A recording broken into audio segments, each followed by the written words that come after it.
Welcome everyone. Welcome to the Bridge Builders of Diversity, where we're bridging the gap between the special needs community and the typical community.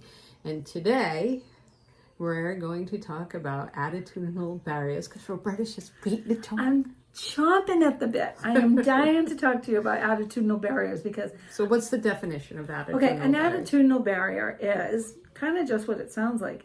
When people's attitudes towards people with disabilities stand in the way of allowing them to actually engage in meaningful relationships. So one of the things that is an attitudinal barrier, and you might hear this if you're listening, is backlash. Those people don't have to do any work and they still get to collect a check, or they still get a grade, or that kid didn't do any homework all year long but still gets to go on the field trip. That brings me to... Well, as a parent, I can just say it takes my son a long time to do homework. Does. Unlike his older brother, who can go home and focus and work on it, get it done.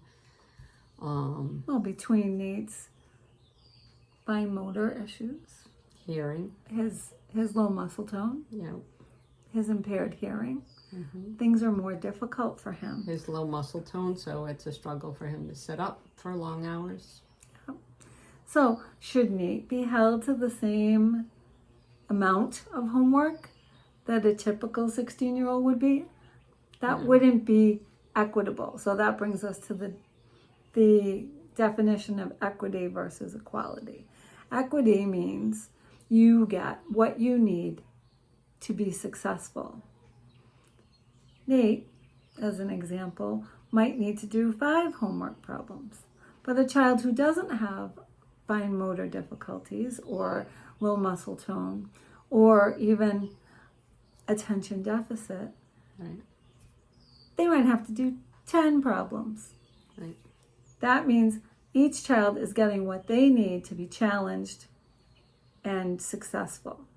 Speaking of success, if you like our content, smash all the buttons.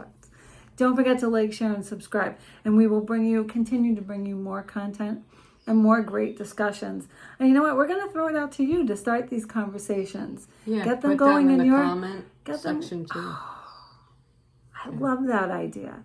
Get these comments going down here. Start this conversation about what it's like to have a disability and still try to hold yourself to an attitude of excellence, because just because we might want to modify work, or we might want to give a child a smaller assignment, or we might want to have a step stool for a coworker or a stylus rather than using their pen to enter information on a screen. It doesn't mean they don't deserve the same opportunities and to be held to the same standard of excellence so that they can feel pride in their accomplishments. And we all have our own journey in life, and I think we have to let people do their own path. Especially people with disabilities. And you, because we really like you. Yes.